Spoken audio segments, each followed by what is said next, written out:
Irmãos, vamos abrir a palavra de Deus no livro de Atos dos Apóstolos, no capítulo 9, e vamos ler dos versos 1 ao verso 22. Atos 9, versos 1 a 22.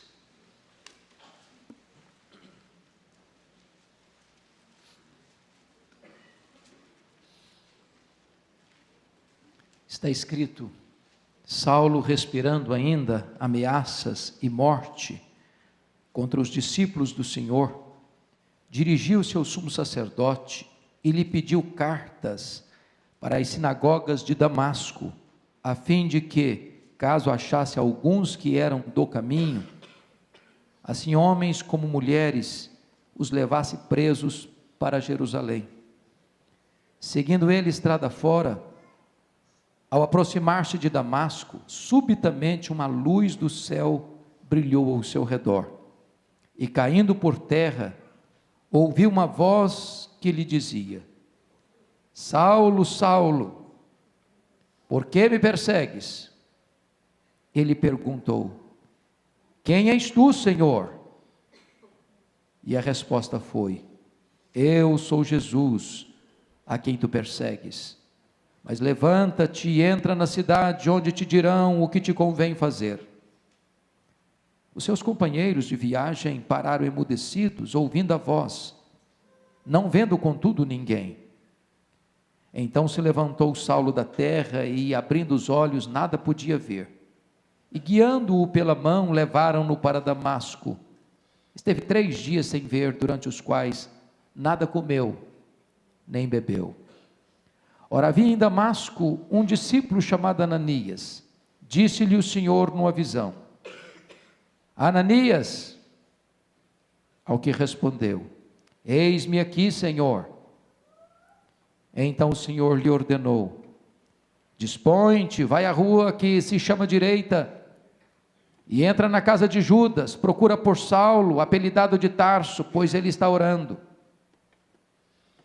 E viu entrar um homem chamado Ananias e impor-lhe as mãos para que recuperasse a vista. Ananias, porém, respondeu: Senhor, de muitos tenho ouvido a respeito deste homem, quantos males tem feito aos teus santos em Jerusalém, e para aqui trouxe autorização dos principais sacerdotes para prender a todos os que invocam teu nome. Mas o Senhor lhe disse: Vai, porque este é para mim um instrumento escolhido para levar o meu nome perante os gentios e reis, bem como perante os filhos de Israel, pois eu lhe mostrarei quanto lhe importa sofrer pelo meu nome. Então Ananias foi, e entrando na casa, impôs sobre ele as mãos, dizendo: Saulo, irmão, o Senhor me enviou, a saber, o próprio Jesus que te apareceu no caminho por onde vinhas, para que recuperes a vista e fiques cheios do Espírito Santo. Imediatamente lhe caíram dos olhos como que umas escamas, e tornou a ver.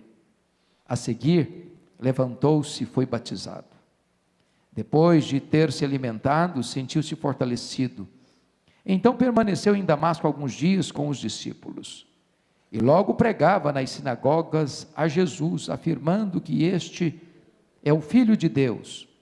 Ora, todos os que o ouviam estavam atônitos e diziam: Não é este o que exterminava em Jerusalém os que invocavam o nome de Jesus, e para que veio precisamente com o fim de os levar amarrados aos principais sacerdotes? Saulo, porém, mais e mais se fortalecia e confundia os judeus que moravam em Damasco, demonstrando que Jesus é o Cristo. Amém.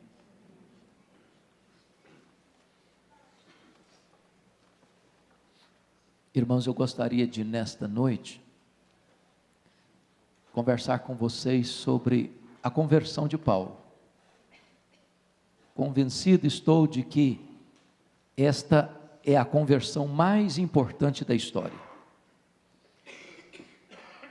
Isto porque talvez nenhum fato no cristianismo depois do Pentecoste marcou tanto a igreja cristã como a conversão de Paulo.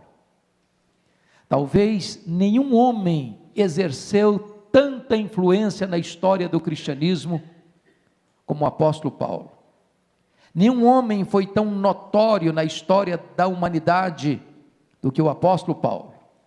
E a conversão dele foi algo tão notório e tão impactante que Lucas, que escreveu Atos, tem o cuidado de registrar esse fato, essa experiência, 3 vezes neste livro. No capítulo 9, onde o fato acontece, no capítulo 22, em Jerusalém, e no capítulo 26, em Cesareia Marítima. Paulo teve um berço religioso de gloriosa tradição. Ele fazia parte da ala mais radical da religião judaica, a seita dos fariseus. Ele estudou aos pés do grande mestre Gamaliel, para tornar-se o grande líder do judaísmo do seu tempo. Pela sua habilidade, pela sua capacidade, pela sua personalidade prismática, ele destacou-se dentre os seus pares na sua época. E diz a Bíblia, que quando Jesus Cristo dá início ao seu ministério, e quando o Espírito Santo é derramado sobre a igreja, Saulo se levanta com muita fúria, com muita determinação, com muita virulência, como braço de ferro do sinédrio judaico, para ser um opositor implacável da igreja cristã que nascia. E ele não respeitava domicílios domésticos, ele entrava nas casas, ele arrastava homens e mulheres e os encerrava em cadeias. Ele entrava nas sinagogas e açoitava os crentes e os jogava na prisão. Ele foi um transtorno para a igreja cristã e certamente coube a ele o epíteto, o adjetivo de o maior perseguidor da igreja no primeiro século. E eu queria então olhar com você 3 aspectos na vida dele. Primeiro, Saulo ou Paulo como um perseguidor. Segundo, Paulo como um convertido. Terceiro, Paulo como um missionário. Vejamos em primeiro lugar Paulo o perseguidor.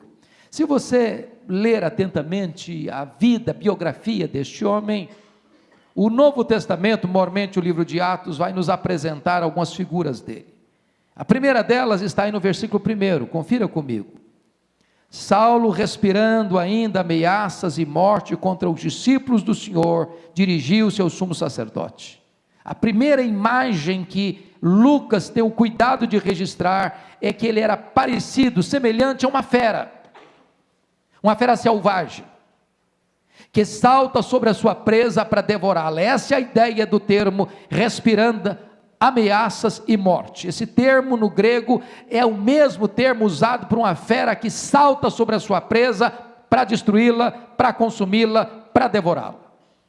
E é com esse sentimento animalesco, é com esse sentimento devastador, é com essa postura de um inimigo figadal do cristianismo, é que ele se levanta, porque ele entendia uma coisa: um Messias crucificado não podia ser o Salvador do mundo.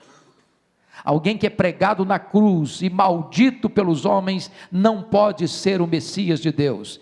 E ele fazia isso, entendendo que estava prestando um grande serviço a Deus. Ele era movido pelo zelo, mas um zelo sem entendimento. Se você perceber, no capítulo 26, versículo 11 deste livro, ele chega a dizer que muitas vezes ele castigou os crentes por todas as sinagogas, e até por cidades estranhas, ele caçava os crentes para prendê-los e para maltratá-los. Ele chega a testemunhar, lá em Jerusalém, no capítulo 22, versículo 20, que quando se matou Estevão, o primeiro diácono da igreja, o primeiro mártir do cristianismo, ele estava por trás desse martírio. Ele guardou as vestes daqueles que apedrejaram Estevão. Ele consentia nesse crime horrendo. Ele estava por trás desta sanha sanguinária. Se você perceber, quando ele vai para Damasco, ele vai ainda com esse mesmo sentimento, uma fera, bufando, cheio de ódio, cheio de rancor, para querer destruir a igreja cristã. O texto que nós lemos, eu queria que você conferisse aí o versículo 21, talvez um dos textos mais dramáticos acerca da biografia de Paulo, da história pregressa dele, é que está escrito aí, que ele era aquele que exterminava em Jerusalém os que invocavam o nome de Jesus. E exterminar é uma palavra muito específica, ele matava, ele tirava a vida daqueles que professavam o nome de Jesus em Jerusalém. Ele era um monstro, ele era um serial killer, ele era uma fera sanguinária, ele era uma ameaça ao cristianismo primitivo. Mas em segundo lugar, confira comigo o versículo 2, e lhes pediu cartas para as sinagogas de Damasco, a fim de que, caso achasse alguns que eram do caminho, assim homens como mulheres, os levasse presos para Jerusalém. Aqui nós vemos Paulo, um caçador implacável. Ele não se contenta em matar os crentes apenas em Jerusalém, não. Ele quer algo mais, ele quer fazer mais, ele quer ir para fora das fronteiras de Israel. Ele avança na direção da Síria, ele quer chegar em Damasco. Mas por que ele vai para Damasco? Se você ler em Atos, por causa da perseguição promovida por Saulo, a Bíblia diz que os crentes fogem de Jerusalém, exceto os apóstolos, e por onde eles estão indo, eles estão pregando o Evangelho. Muitos desses crentes certamente chegaram lá em Damasco, e agora ele vai ao encontro deles, agora ele vai para procurá-los, para caçá-los, para ao encontrá-los, trazê-los para a cidade de Jerusalém, onde eles haviam afirmado que Jesus tinha ressuscitado, para jogá-los nas prisões.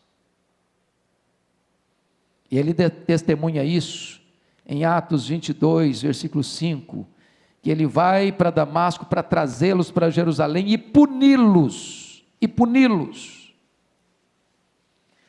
Se você notar comigo, a fúria dele não é propriamente contra os crentes. Atos 26, 9, dá uma dica para nós, porque lá ele diz o seguinte, que ele entendia que devia fazer muitas coisas contra o nome de Jesus. Ele olhava para Jesus e pensava que ele era um embusteiro, que ele era um enganador, que ele era um falso Cristo, que ele era um falso Messias, que ele não era o legítimo Messias de Deus. E ele então, ao perseguir os cristãos, ele queria primeiramente fazer algo contra esse Jesus. Ele odiava Jesus, ele perseguia Jesus, e ele para isso caçava os cristãos, para prendê-los e para matá-los. Ele se define nesta forma, lá em 1 Timóteo 1,13, como um perseguidor insolente e blasfemo. Tanto é fato que ele perseguia Jesus, o próprio Jesus, e não apenas a igreja de Jesus, que quando Jesus aparece para ele, a pergunta que Jesus dirige a ele é esta: Saulo, Saulo, por que me persegues? Terceiro lugar, confira comigo, por gentileza, o versículo 13. Ananias, porém, respondeu: Senhor, de muitos tenho ouvido a respeito desse homem, quantos males tem feito aos teus santos em Jerusalém. Terceiro lugar, Paulo era um malfeitor impiedoso. É alguém que quer servir a Deus praticando o mal, mas praticando o mal, perseguindo, prendendo, batendo, matando os cristãos. Ele era um monstro, na verdade. Ele praticava muitos males. Este é o entendimento que Ananias tem a seu respeito. Se você conferir Atos 26, versículo de número 11, ele entrava nas sinagogas e ele castigava os crentes nas sinagogas, e ele lançava os crentes nas prisões, E ele dava o seu voto quando os matavam. Trocando isso em miúdos, era o seguinte: ele chegava dentro de uma sinagoga, fechava a porta da sinagoga e dizia para os crentes assim: ou vocês negam a Jesus, ou eu prendo vocês; ou vocês negam a Jesus, ou eu bato em vocês; ou vocês negam a Jesus, ou eu mato vocês. Era um malfeitor. Mas em quarto lugar, irmãos, confira comigo, por gentileza, o versículo 21 do texto que nós lemos. Você pode ler o versículo 21 comigo? Vamos todos juntos? Ora, todos os que ouviam estavam atônitos e diziam: não é este o que exterminava em Jerusalém os que invocavam o nome de Jesus, e para que veio precisamente com o fim de os levar amarrados aos principais sacerdotes? Ele era um assassino truculento. Quando você junta esse versículo 21, quando ele exterminava os que professavam o nome de Jesus, os que confessavam o nome de Jesus em Jerusalém, com Atos 26, versículo 10, você vai ver que ele encerrava muitos dos santos em cadeias, e contra esses muitos santos dava o seu voto quando os matavam. Aí você chega à seguinte conclusão: um cara desse deve morrer. E aí você diz: um cara desse deve ir para o inferno. Aí você acrescenta: deve ir de cabeça para baixo. Irmãos, quantos monstros sociais nós temos hoje, em que nós dizemos o seguinte: que ele pereça mesmo, que ele sofra mesmo, que ele vá para o inferno mesmo. Não é assim o nosso senso de justiça? Quando eu olho para a história desse homem, eu me impressiono profundamente. Porque se existe um homem que talvez os cristãos não acreditassem que ele fosse ser convertido, era Paulo.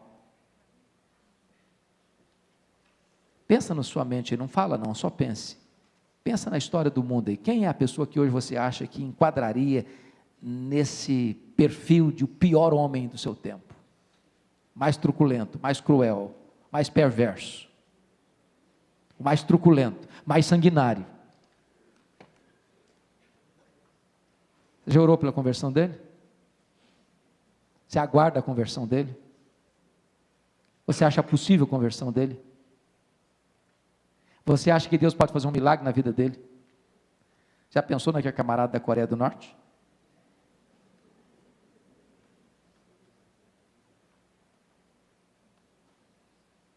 Pois Deus é possível fazer milagres ainda assim. Eu estava há 15 dias pregando lá em João Pessoa, e pregando no encontro de pastores de manhã, e eu fiquei muito emocionado quando quem dirigia a programação convidou para cantar uma música, um indivíduo. E a música que ele cantou: eu sou um milagre, eu estou aqui. Eu não sei quantos de vocês conhecem essa música. E ele começa a contar a história dele. E ele e seu irmão, ainda pequenos, praticamente crianças, viram o pai esfaqueando a mãe, matando a mãe na presença deles. E eles foram juntos levados para um abrigo de menores e se transformaram em drogados, em ladrões, em criminosos, em traficantes. E ele contando da história de desastre, de tragédia sobre tragédia, com a alma arruinada, com as emoções amarrotadas, com o futuro cheio de sombras, com as mãos cheias de sangue. E ele disse que quando ele estava no fundo do poço, seu irmão drogado, seu irmão mexendo com um tráfico, e ele drogado, um dia alguém chega para ele e disse o seguinte: Deus pode mudar a sua história. Você não precisa viver essa história de mazela, de desgraça, de escravidão, que a sua família está vivendo. Deus tem uma história diferente para você. Nessa mesma semana ele recebe um telefonema à noite do seu irmão, aliás, de uma pessoa ligada ao seu irmão, dizendo: vem aqui agora que o seu irmão acabou de ser assassinado. E ele vai, encontra o seu irmão ensanguentado, jogado na rua, e chega o chefe do tráfico e diz: você sabe quem matou seu irmão? Vamos lá agora, vamos matá-lo também. E naquele momento vem a lembrança dele, aquela palavra que ele ouvira: você não precisa continuar essa história de miséria, de escravidão e de morte. Deus tem um plano na sua vida. Deus pode mudar a sua história. E naquele momento eu disse: não, eu não vou fazer isso. Eu ouvi uma palavra e eu quero seguir esse caminho, e eu quero uma nova vida para mim, e Deus pode libertar-me agora, Deus pode quebrar as minhas algemas agora, Deus pode transformar meu coração agora, Deus pode quebrar essa escravidão das drogas agora. Eu quero ser um outro homem, eu quero ser um novo homem, eu quero experimentar uma mudança na minha vida e na minha história. E naquele momento Jesus mudou a vida dele.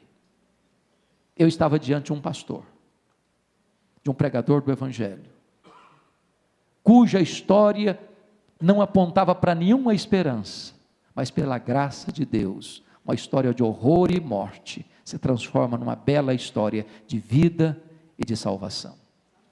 Essa é a história de Saulo.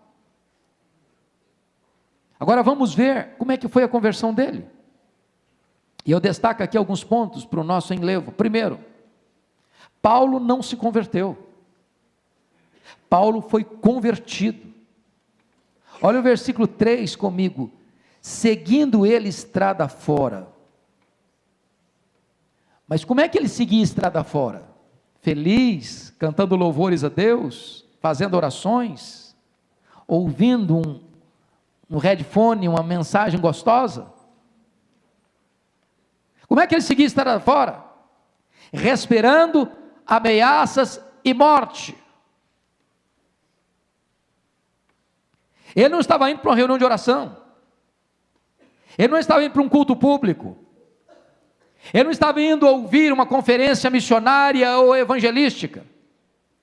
Ele caminhava estrada fora, com fúria, com ódio, para prender, para matar, para perseguir a igreja. E nessa caminhada, diz o verso 3, seguindo ele estrada fora, aproximar-se de Damasco, subitamente uma luz do céu brilhou ao seu redor, e caindo por terra, ouviu uma voz que dizia: Saulo, Saulo, por que me persegues?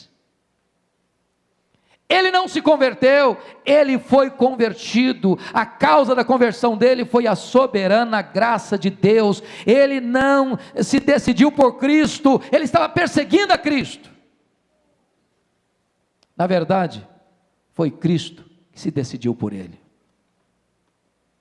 Ele não buscava Cristo, foi Cristo quem o buscou. Paulo estava caçando os cristãos para os prender, e Cristo estava caçando Paulo para o salvar. Não era Paulo que estava buscando a Jesus, era Jesus quem estava buscando a Paulo. A salvação dele não foi iniciativa dele, foi iniciativa de Jesus, para encontrá-lo, para redimi-lo, para resgatá-lo. Não foi Paulo quem clamou pelo nome de Jesus, foi Jesus quem clamou e chamou pelo nome de Paulo. A salvação dele não foi pelas obras, nem por mérito, porque ele estava cheio de ódio, perseguindo a igreja. Foi puramente pela graça de Deus. Louvado seja o Senhor. Segundo lugar, irmãos,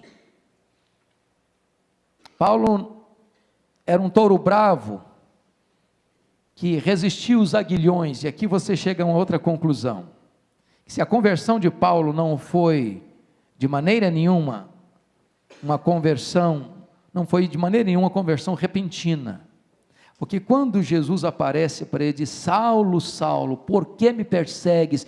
Dura coisa te é recalcitrares contra os aguilhões. O que Deus está dizendo é o seguinte: já estava trabalhando na sua vida, você não escutou. Quando você permitiu e consentiu na morte de Estevão, eu estava ferroando a sua consciência, eu estava aguilhoando você como um touro bravo, e você não quis se amansar. Quando você entrava nas casas e encerrava homens e mulheres na prisão, eu estava ferroando você e você não queria ouvir. Quando você entrava nas sinagogas e batia nos crentes, e castigava os crentes, e forçava os crentes a blasfemar, e jogava-os na cadeia, e eles preferiam morrer a blasfemar do meu nome, era eu picando a sua consciência, mas você não queria ouvir. E agora então, o domador de touro bravos pega esse touro bravo e o joga no chão, e o joga com toda a força no chão, e quebra a sua resistência, e rompe as suas reservas, e quebra a dureza do seu coração, e muda a disposição da sua alma. E esse homem, agora no chão quebrado, volta-se para as alturas, com o coração mudado, e pergunta: quem és tu, Senhor? Quem és tu, Senhor? Então deixa eu dizer uma coisa para você nesta noite. Se preciso for, Jesus joga você no chão. Não resista à graça. A graça é vitoriosa. Você pode resistir um momento, você pode resistir o segundo momento, você pode resistir o terceiro momento, mas se o projeto de Deus é salvar você, quebra você para salvar você. Ele deixa você manco, como deixou Jacó, para salvar você. Ele te leva lá para o campo, como fez com Nabucodonosor, para salvar você. Ele te bota em ganchos, como ele fez com Manassés, para salvar você. A graça de Deus é irresistível. Bendito seja Deus por isso. Terceiro lugar, irmãos, Paulo era um intelectual que resistiu à lógica divina.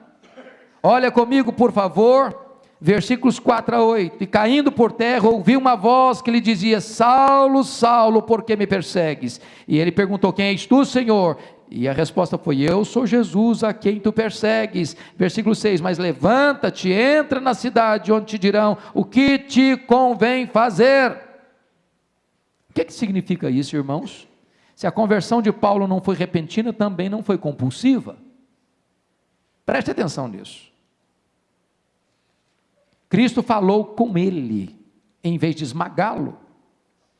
Cristo jogou ao chão, mas não violentou sua personalidade. Sua conversão não foi um transe hipnótico, foi uma mudança racional.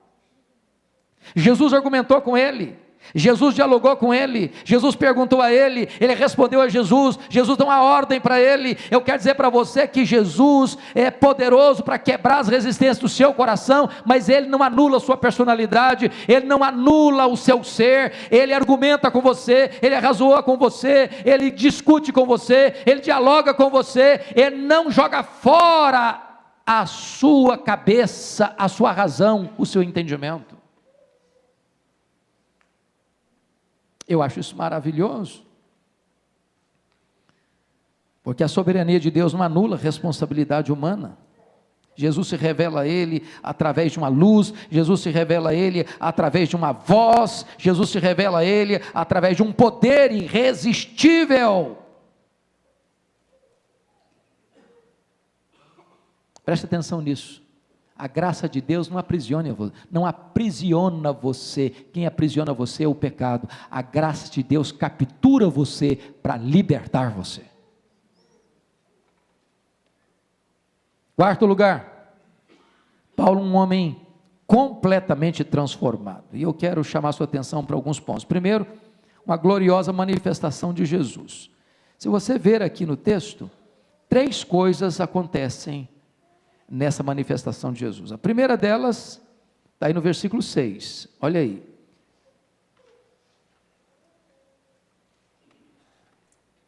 Aliás, veja você comigo o versículo de número 3. Seguindo ele estrada fora, ao aproximar-se de Damasco, subitamente uma luz do céu brilhou ao seu redor. Uma luz. Não foi uma fantasia, não foi um jogo de cena, não foi alguma coisa arranjada pela mão humana. Essa luz aqui tem a ver com a própria glória, com o próprio fulgor, com a própria Shekinah de Jesus, com a manifestação plena da manifestação poderosa da presença de Jesus. Foi Jesus que apareceu para ele, com todo o seu esplendor, com toda a sua glória, com toda a sua majestade. E diz Atos 22, versículo 11, que ele fica cego exatamente pelo fulgor daquela luz. Segundo lugar, versículo 7. Você percebe que ele ouve a voz. As pessoas que estão à sua volta ouvem a voz, mas não veem ninguém. Mas diz a Escritura no verso 4, que o Paulo não só percebe essa luz, mas ele cai por terra. Esse homem altivo, esse homem orgulhoso, esse homem soberbo, esse homem irresistível, esse homem que quer massacrar os cristãos, agora ele cai. Suas resistências caem, seu poder se desfaz, sua resistência se desfaz, e isso é maravilhoso, porque quando Deus quer salvar alguém, Ele tira a resistência, Ele tira a força, Ele tira o coração duro, Ele quebra o coração mais endurecido. Ele faz isso, porque a salvação é obra dEle, é a graça de Deus, irresistível, soberana. Se você perceber, em terceiro lugar, ele ouve uma voz, e a voz troveja do céu, citando o nome dele: Saulo, Saulo, por que me persegues? Dura coisa te é recalcitrares contra os aguilhões. E o que eu acho interessante, que até então ele entendia que devia fazer muitas coisas contra o nome de Jesus, ele persegue Jesus, ele persegue os discípulos de Jesus, e agora a resposta dele é: quem és tu, Senhor? O coração dele muda, a perspectiva dele muda. Agora ele não vê Jesus mais como um falso Messias, agora ele não quer perseguir mais, agora ele chama Jesus de Senhor, agora ele reconhece que Jesus é Deus, agora ele reconhece que ele precisa curvar-se diante de Jesus, que ele precisa obedecer a Jesus. Mas em segundo lugar, uma humilde entrega. E se você notar, ele chama Jesus de Senhor, ele reconhece que ele é pecador, e ele reconhece que precisa ser guiado pelo Senhor, porque a pergunta que está lá no versículo capítulo 22, é o seguinte: o que farei, Senhor? O que farei, Senhor? Até então ele é o dono da situação, então é ele que sai, ele que pede cartas, ele que entra nas casas, ele que entra nas sinagogas, ele que bate, ele que prende, ele que dá ordem para matar, é ele que extermina, é ele quem está no comando, ele é o protagonista. Agora mudado, transformado, convertido, ele quer ser guiado. Que farei, Senhor? Que farei, Senhor? Essa é a marca de alguém que é convertido. Ele sai do controle, porque reconhece que o soberano Senhor que o salvou deve estar no controle da sua vida. Terceiro lugar, uma evidência incontestável da conversão de Paulo. Tem 3 evidências aí. A primeira delas, confira comigo, versículo 9 e versículo 11. Está escrito: esteve 3 dias sem ver, durante os quais nada comeu nem bebeu. Ele está fazendo o que aqui? Jejuando. Olha o versículo 11. Então o Senhor lhe ordenou: dispõe-te, vai à rua que se chama direita, e na casa de Judas procura por Saulo, apelidado de Tarso, pois ele está orando. Primeira evidência de que Ananias recebe, de que Saulo, que Paulo está convertido, é o seguinte: ele está orando. Se você é uma pessoa convertida, você tem prazer em falar com Deus. Se você não sabe o que é oração, se você não tem prazer na oração, se você não ora, para um pouquinho e questione: você está salvo mesmo? Quem nasceu de novo tem prazer de dizer: Abba, Pai. Quem é convertido, ora. A senha que Deus deu para Ananias, de que Paulo não era mais um perseguidor, mas era um crente, foi esta: ele está orando. Segunda evidência de que ele foi convertido, confira comigo, por gentileza, versículo 17, 9 e 17. Então Ananias foi E entrando na casa, impôs sobre ele as mãos, dizendo: Saulo, irmão, o Senhor me enviou, a saber, o próprio Jesus que te apareceu no caminho por onde vinhas, para que recuperes a vista e fiques cheios do Espírito Santo. Se você é convertido, você tem o Espírito Santo. Não há possibilidade de qualquer pessoa ser salva, a não ser pelo poder do Espírito Santo. A segunda prova de que ele estava convertido, é que ao impor as mãos sobre ele, ele não só recebe, ele fica cheio do Espírito Santo de Deus. A terceira evidência, claríssima de que ele estava convertido, veja comigo, ainda no versículo 18, confira aí por favor. Imediatamente lhe caíram dos olhos como que umas escamas, e tornou a ver. A seguir levantou-se e foi batizado. Ele foi batizado. Sabe o que significa isso? Ser batizado significa ele se integrou na igreja de Deus. Por que é importante dizer isso, irmãos? Hoje nós criamos uma palavra para isso, uma terminologia para isso, chamada de desigrejados. E a pessoa que diz o seguinte: eu sou crente. Eu sou crente na minha casa.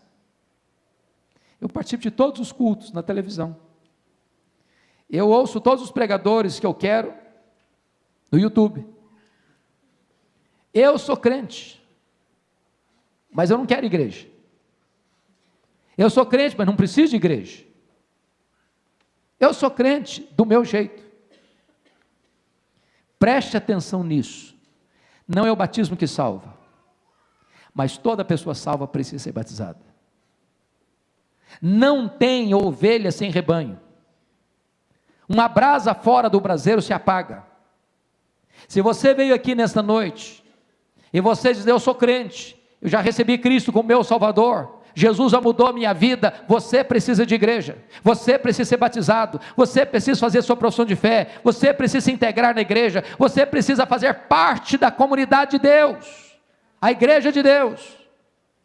A evidência de que Paulo era um homem convertido é que, primeiro, ele ora; segundo, ele recebe o Espírito Santo; terceiro, ele se integra na igreja por meio do batismo. Mas agora, vamos ver o que é que acontece depois da sua conversão. Primeiro, de perseguidor a perseguido. Olha o versículo 16 comigo. Você pode ler o 16? Olha o que Deus diz: pois eu lhe mostrarei quanto lhe importa sofrer pelo meu nome. Agora, do maior perseguidor, se transforma no maior perseguido. Eu acho isso impressionante, porque o próprio Deus diz o seguinte: pode ir lá, pode botar a mão sobre ele. Eu vou mostrar para esse camarada o quanto importa sofrer pelo meu nome. E a Bíblia diz que a história dele é uma história de sofrimento, nessa linha da perseguição.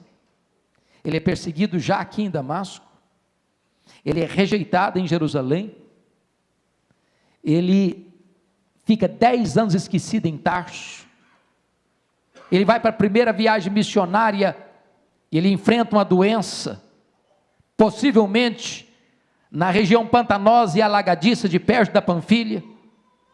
Ele chega na Galácia do Sul doente, fisicamente, um espinho na carne, mensageiro de Satanás para lhe esbofetear. Além de chegar doente na Galácia do Sul, ele é apedrejado em Listra.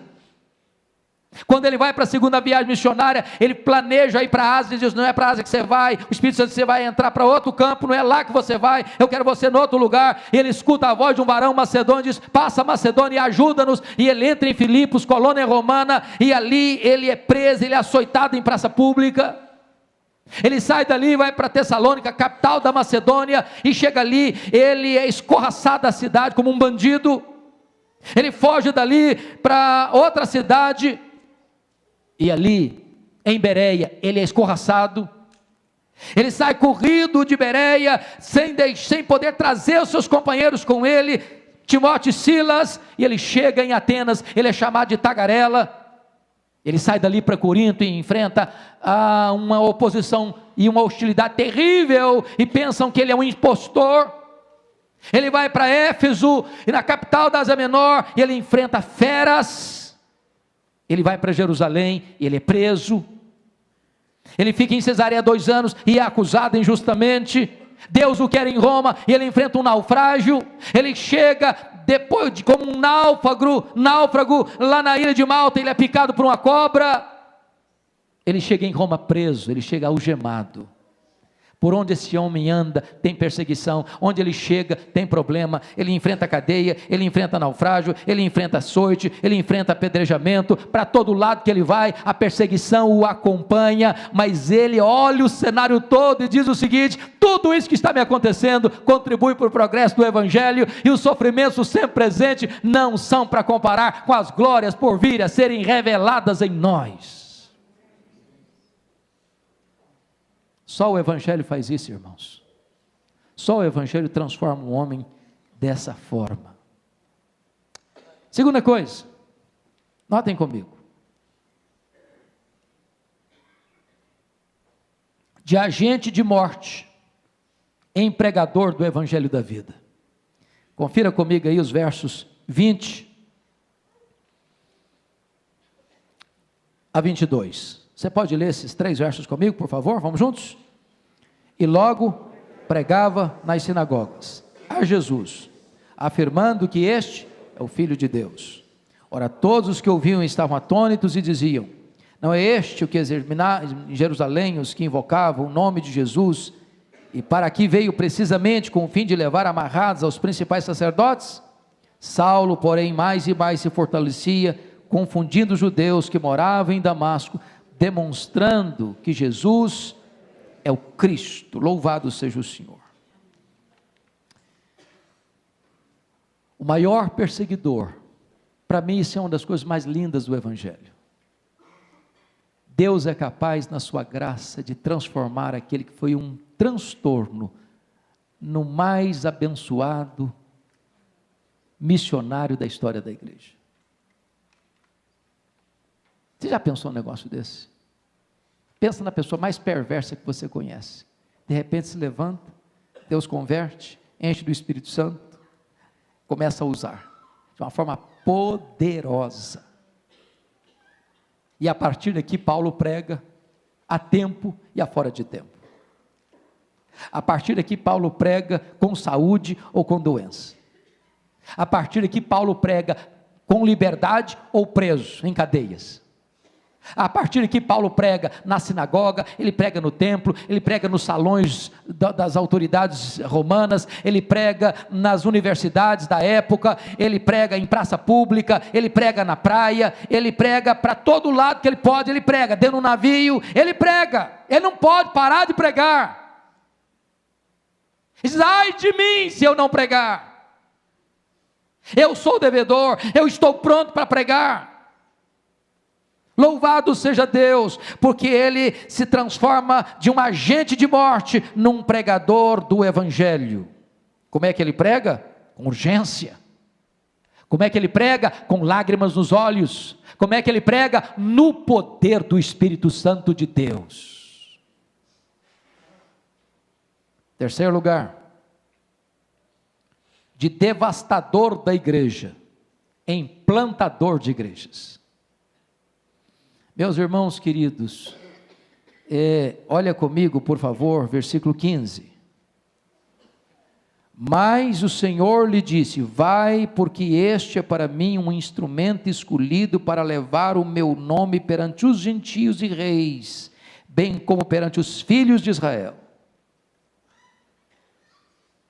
E esse homem que massacrava a igreja, torna-se no maior pastor, no maior evangelista, no maior missionário, no maior teólogo, no maior plantador de igrejas da história do cristianismo. A história de Paulo como plantador de igrejas é para nós o maior fenômeno do cristianismo. Porque em viagens breves, curtas, ele deixa igrejas estabelecidas e deixa lideranças treinadas para seguir a obra, plantando igrejas na Galácia do Sul, em Antioquia da Pisídia, em Icônio, em Listra, em Derbe.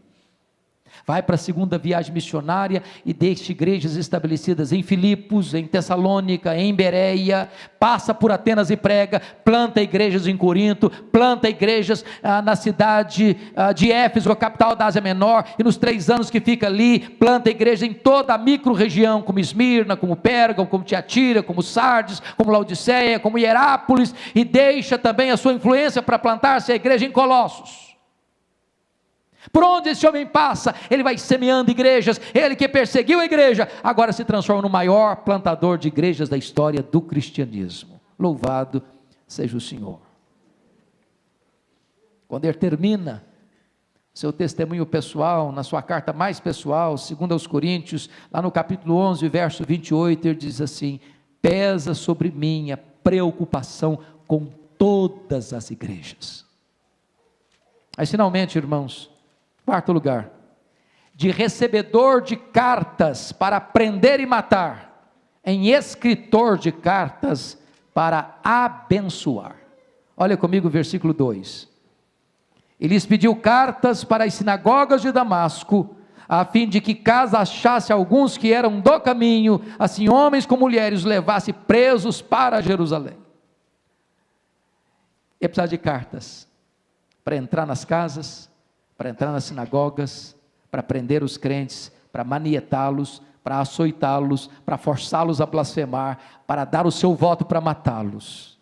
Mas agora convertido, ele se transforma no maior escritor de cartas do Novo Testamento.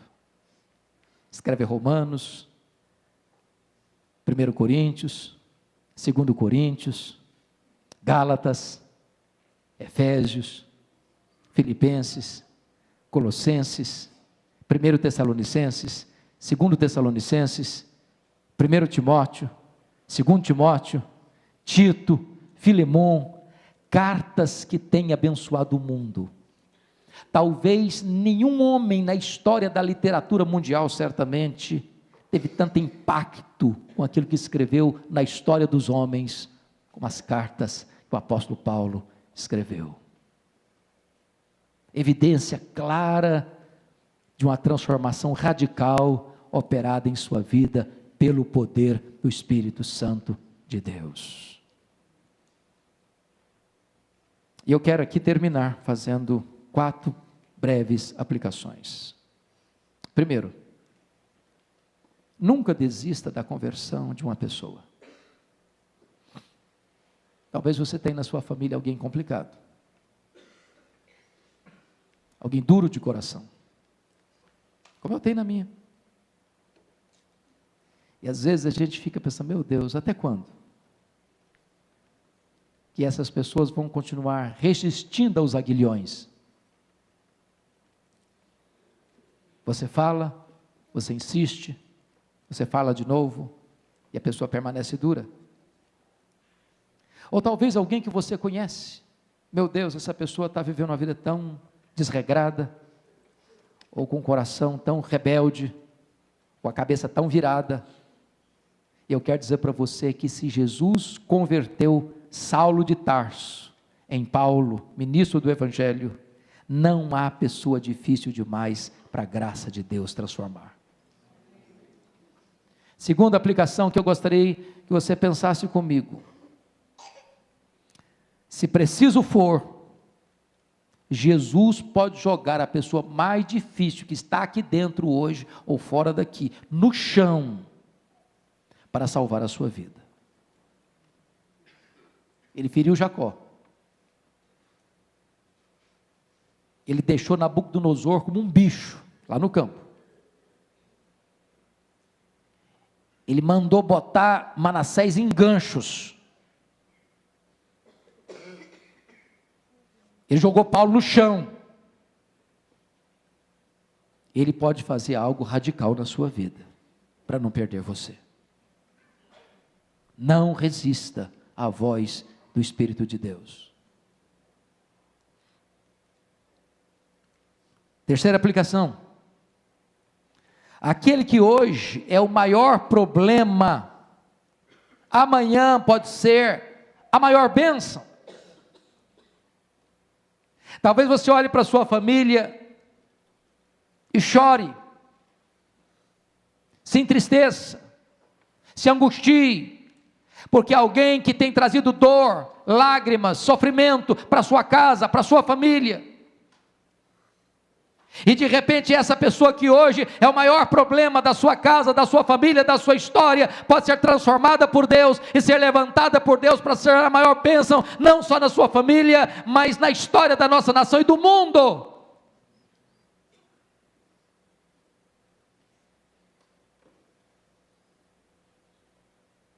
E a quarta verdade que eu quero partilhar com você para encerrar, a quarta aplicação: não continue recalcitrando contra os aguilhões, porque hoje é o dia da salvação, hoje é o dia que a graça de Deus sorri para você, hoje é o dia que os portais da graça estão abertos para você, hoje é o dia em que aquele que é o Salvador é a porta aberta para você e o caminho livre de acesso para você chegar a Deus. Hoje os seus pecados podem ser perdoados, hoje as escamas podem cair dos seus olhos, hoje o tampão pode ser tirado dos seus ouvidos, hoje a casca dura do seu coração pode ser removida e você pode ouvir a voz de Deus e ceder e aquecer-se a esta voz. Hoje Jesus está aqui, poderoso para salvar você. Eu queria que você curvasse a sua fronte, você fechasse os seus olhos, que você apresentasse a sua vida nas mãos de Jesus.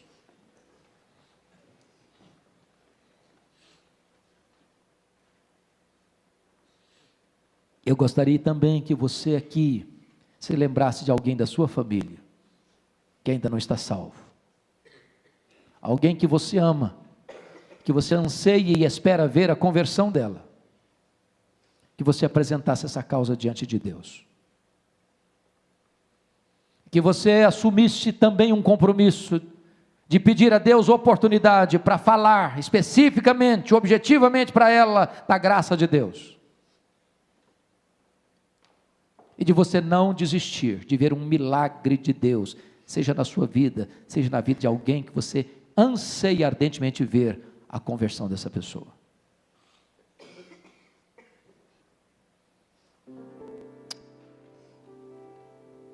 Eu quero orar nesse momento. Eu queria que você fechasse os seus olhos.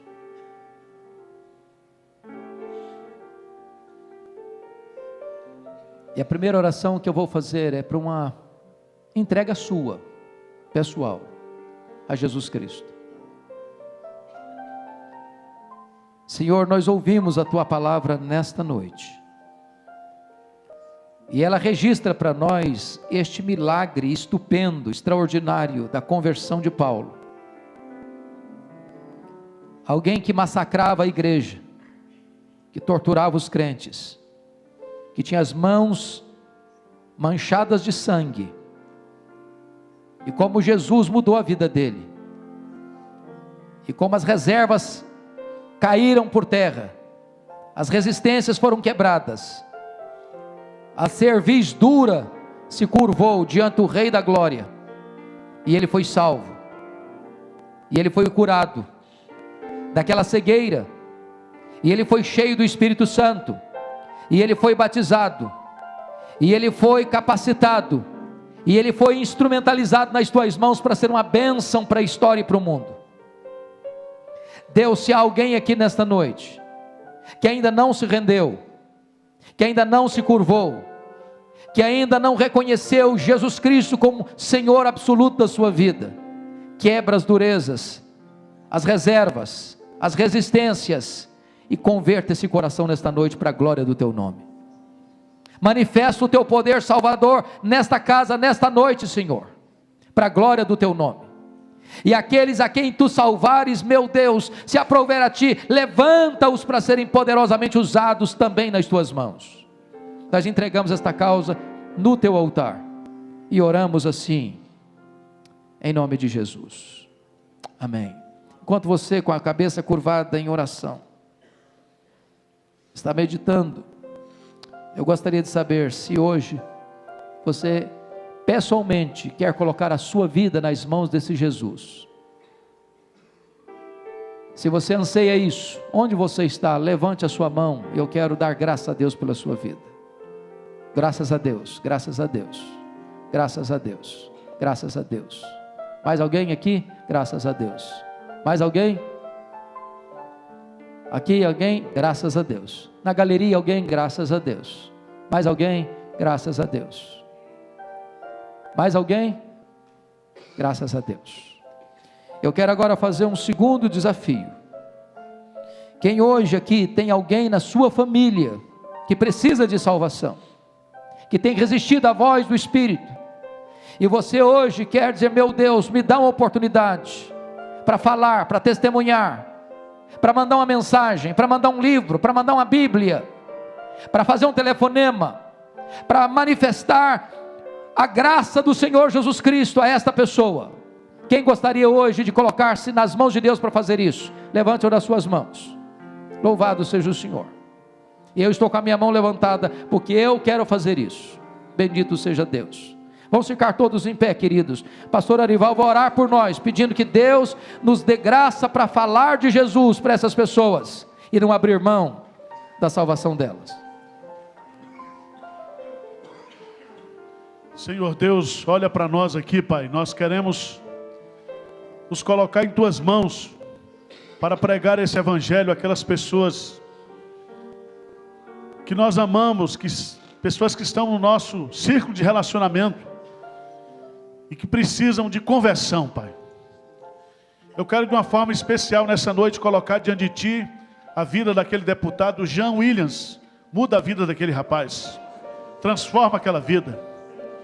Eu quero te pedir, ó Deus, para o Senhor converter também os filhos do Roberto Marinho, os donos da Rede Globo, para que a Rede Globo se torne, ó Deus, uma bênção para o nosso país.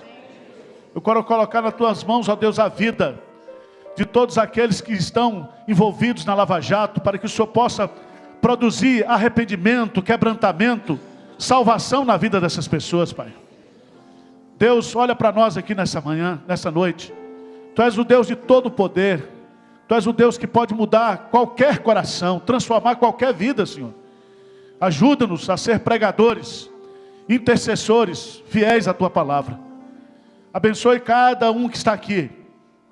Abençoe, ó Deus, o desejo de cada um aqui, e que cada um possa ser capacitado pelo Teu Santo Espírito para pregar a Tua palavra. Nós oramos agradecidos em nome de Jesus. Amém, Senhor.